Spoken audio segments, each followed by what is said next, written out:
하나님의 말씀 요한복음 9장 1절부터 41절까지 긴 말씀인데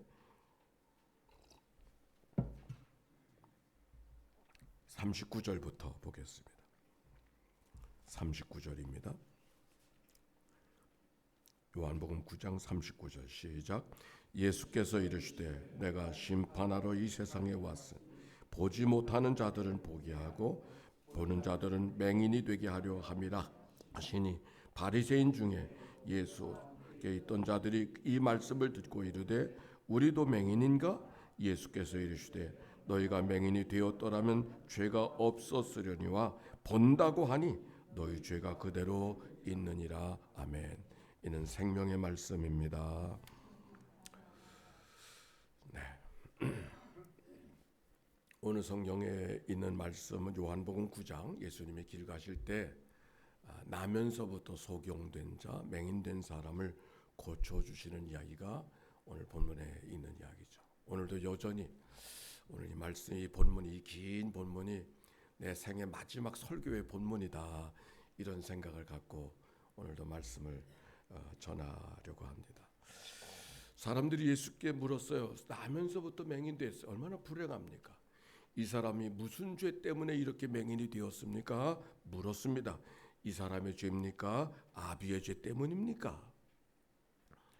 당시의 사람들은 모든 고난과 고통과 질병은 다 죄로 인한 결과로 그렇게 고백하기 때문에 이 사람이 나면서부터 맹인 것은 필경 무슨 죄가 있었기 때문이라고 생각을 한 것이죠. 그때 예수님께서 이렇게 말씀하셨어요. 이 사람이나 부모의 죄 때문에 그런 것이 아니라, 이 사람이나 부모의 죄 때문에 그런 것이 아니라, 따라서 합시다. 하나님이 하시는 일을 나타내고자 함이라. 이게 오늘 본문 속에 있는 말씀이에요. 길게 읽기 때문에 읽지는 못했지만, 그에게서 하나님이 하시고자 원하시는 일을 나타내고자 합니다. 사실 이 말씀이 얼마나 소중한 말씀인지 모르겠어요. 제가 어렸을 때 하나님이 살아계시다면 어떻게 이런 세상이 있을 수 있나, 이런 생각을 갖고 고민하지 않습니까? 그때 이 말씀이 퍽 도움이 되었어요. 난 이해할 수 없지만 그래도 하나님이 그를 통해서 하시고자 원하시는 일이 있기 때문에 저가 맹인이 된 거야 라고 하는 이 말씀. 그리고 창세기를 읽어보니까 저 형에게 팔려갔던 요셉이가 이렇게 고백해요. 그래서 아버지가 세상을 떠나는 막 불안해가지고 있던 그 형들을 향하여 요셉이가 했던 이야기, 당신들은 나를 애굽의 종으로 팔아버렸으나 하나님은 그것을 선으로 바꾸사 오히려 온 백성들을 구원하시려고 하신 것 아닙니까?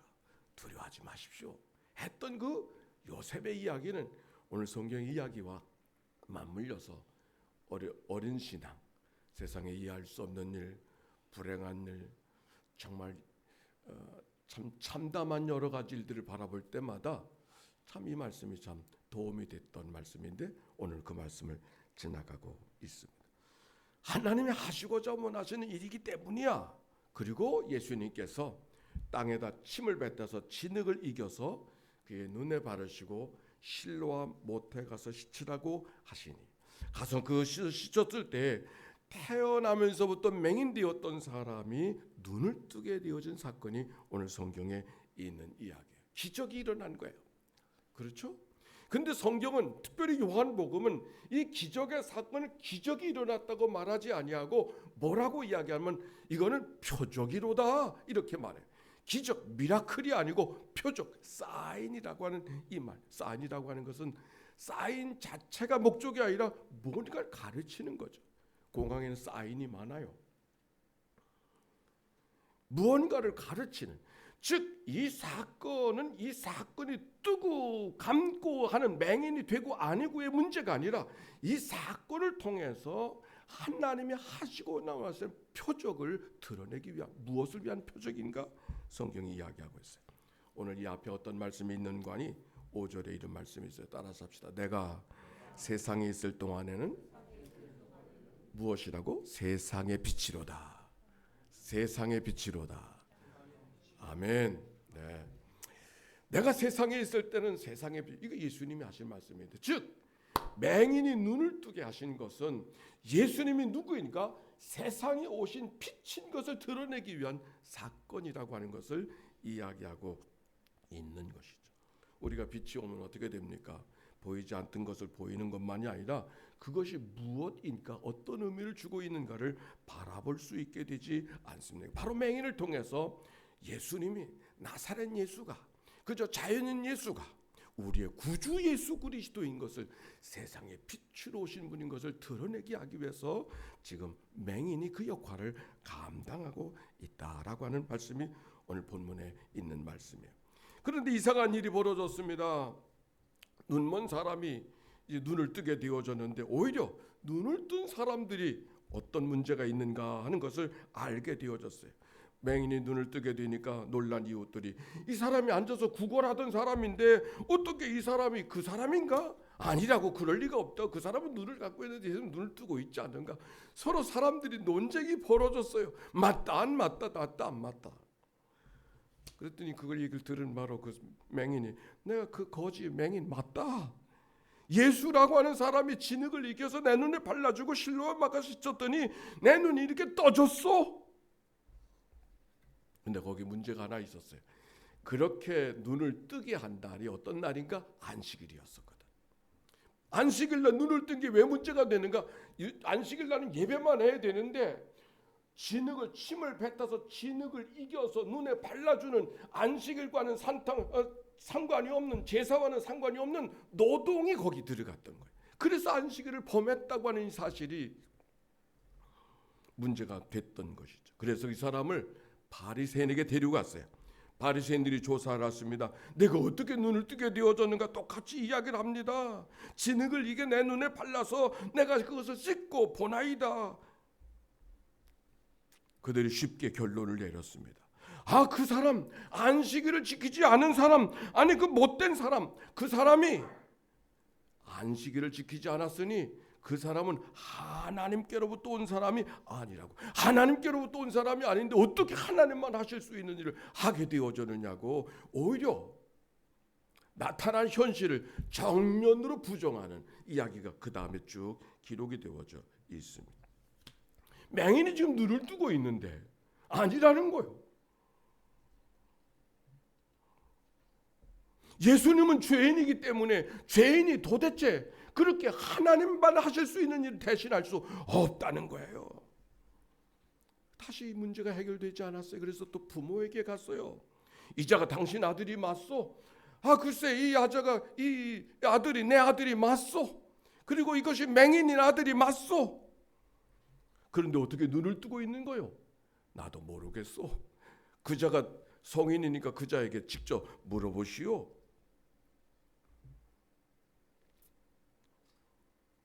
예수님이 그 모든 일들을 바라보면서 9장 25절에 그 사람이 이렇게, 당사자가 이야기하고, 맹인이 이렇게 이야기하고 있어요. 예수가 죄인인지 난 모르지만 내가 맹인이었다가 눈을 뜬 사람이 된 것은 분명하오. 그때 예수님이 하셨던 얘기가 오늘 39절에 있는 말씀이에요. 39절 봅시다. 여기 39절 안 나오네. 한번 읽어보시죠. 시작. 예수께서 이르시되 내가 심판하러 이 세상에 왔으나 보지 못하는 것들은 보게 하고 보는 자들은, 심판하러 왔노니 보지 못하는 자들은 보게 하고 보는 자들은 맹인이 되게 하려 함. 사실 이 말씀이 무슨 말씀인지 잘 이해가 안 되잖아요. 우리들의 문화적으로는 이해가 잘 되지 않아요. 보지 못하는 자들은 보고 보는 자들은 맹인이 되리라 하는 말씀, 거꾸로 하는 말씀, 얼마나 기가 막힌 거예요. 보는 자들은 보지 못하는 자고, 보지 못하는 자가 보는 자라고 하는 이 억설적인 이 이야기. 그 바리새인이 묻는 겁니다. 그 우리도 맹인인가? 눈을 뜨고 있는 우리가 지금 맹인이란 말인가? 그때 예수님께서 하실 말씀, 맨 마지막 41절 같이 읽어봅시다. 시작. 너희가 맹인이 되었더라면 죄가 없었으려니와 본다고 하니 너희 죄가. 저 말이 무슨 말씀이세요? 한번 잠깐 묵상해 보세요. 너희가 맹인이 되었더라면 죄가 없었을 것인데 본다고 하니 죄인이 분명하구나.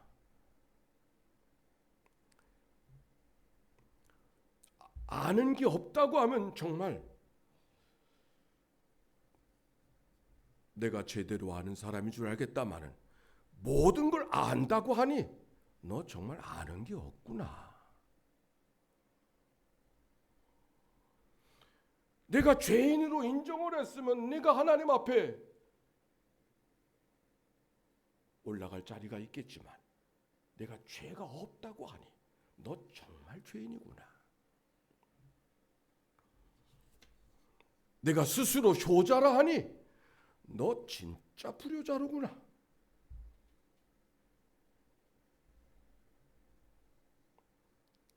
길거리의 우화 가운데 이런 우화가 있어요. 부자가 불 켜진 마차 안에서 마부가 끄는 마차를 타고 가고 있었습니다. 차가운 바깥바람을 쐬는 것을 막아주느라고 텐트 안에 부자는 불빛 아래서 앉아있기 때문에 그저 불빛 안의 세계만 바라보고 있죠. 그러나 그 달밝은 밤에 은하수가 꽃처럼 쏟아지는 잔치 속을 그 텐트 밖을 바라보는 풍경은 전혀 바라볼 수 없는, 자기 안에 불이 있기 때문에 불에 갇혀서 그게 전부인 것처럼 바라보지만 온 세상의 찬란한 별들의 잔치를 전혀 바라볼 수 없는 그 세상을 오히려 자기가 무시해도 되는 마부만 바라보고 있었다는 그 이야기에 우화가 있습니다. 오늘 성경에 있는 이야기, 본다는 내가 진짜 보는 게 아니고 너는 정말 보아야 될 것을 못 보는 사람이야. 예수님과 바리새인의 나누는 이야기 속에 얼마나 많은 경우가 우리가 이런 삶을 살아가고 있는가. 내가 판단하고 내가 알고 있는 것이 모두가 다 전부인 것처럼. 요즘에 우리들이 살아가는 세상이 정말 그렇지 않습니까? 지난 주간에 어떤 사람과 대화를 하다 보니까 너무 종교도 편향적인 종교의식을 갖다 보니까 온갖 데를 다 다녔어요. 여호와의 증인으로 갔다, 안식교로 갔다, 신천지로 갔다가 또 거기서 갈라 새 언약교회로 갔다가 또 거기서 나와 그도 아닌 것 같아 또 다른 데로 갔다가. 왜 공자가 우리들 학생이라고 평생 학생이라고 이야기했을까? 평생 배워야 하는 존재이기 때문에. 아마 공항에서 일하는 것이 얼마나 다행인가 하는 생각을 갖는 것 가운데 하나는 공항이야말로 하나님의 살아계심을 온 표적으로 바라볼 수 있어요. 왜?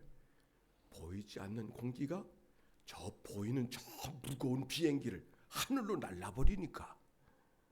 날마다 그 현장에 우리가 살아가고 있잖아요. 보이지 않는 공기가, 한 손에 쥐어지도 않은 이 공기의 흐름의 변화가 그 무거운 비행기를 하늘로 날라버리는 그 현장에 우리가 살아있다는 것이 하나님의 살아계심을 생생하게 보는 자리에 우리가 살고 있음이 얼마나 다행인가. 오늘날의 종교 전쟁이 혼란스럽습니다. 정말 무엇을 위해서 기도해야 될 것인가? 하나님은 누구 편일까? 누구를 위해서 기도해야 될까? 여러분 그런 생각 같지 않아요? 얼마 전에 미국의 전쟁부 장관이 있더라고요. 다른 나라는 다 국방부 방어하는 장관인데 미국만 전쟁부 아주 전쟁을 하려고 작정을 한 나라 같아. 전쟁부 장관이 있으니까 기도를 하더라고요. 그런데 그 기도를 들어가면서 정말 하나님도 저 기도를 기뻐하실까? 링컨 대통령이 생각이 났습니다.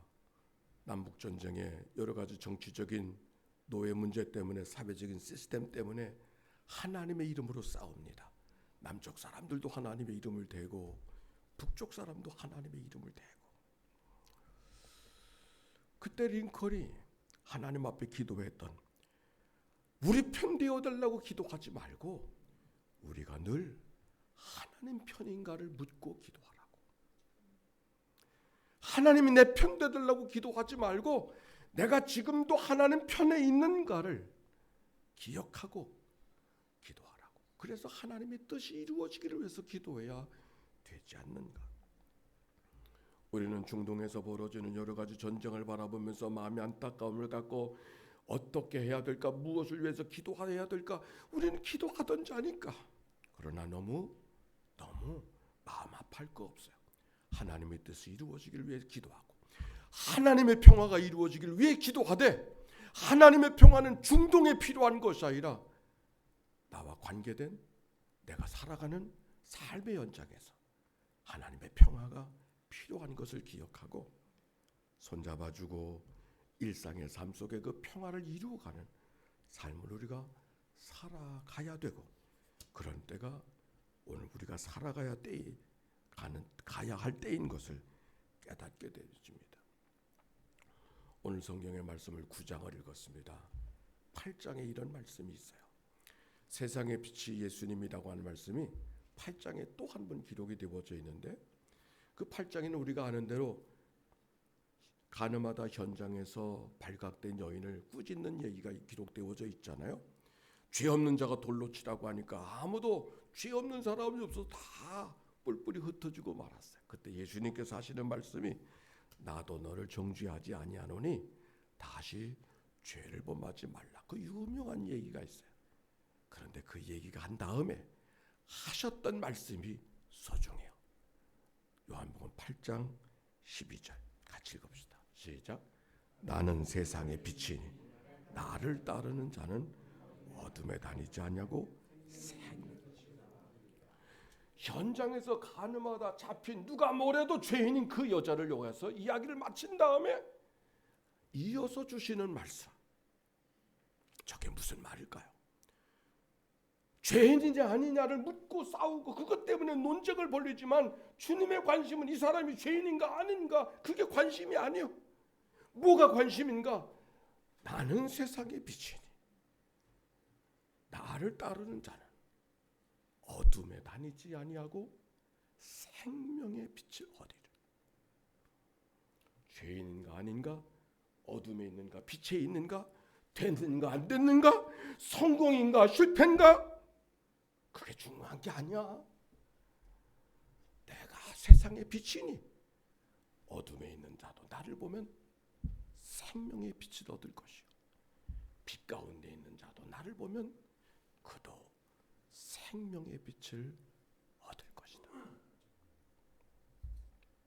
내가 어디에 있는가, 어디에 사는가, 빛 가운데 있든지 어둠 속에 있든지, 잘 되는 쪽에 있든지 안 되는 쪽에 있든지, 기뻐하는 쪽에 있든지 눈물 흘리는 쪽에 있든지, 노래하는 쪽에 있든지 한숨 쉬는 쪽에 있든지, 나는 세상의 빛이다. 나를 따라오는 자는 내가 어디 있든지 생명의 길로 걸어가게 되리라. 또 한 시간이 시작이 되어집니다. 세상의 빛으로 오신 주님 안에서 그 생명을 안고 살아가는 그런 은혜가 모두에게 있게 되시기를 주의 이름으로 축원합니다.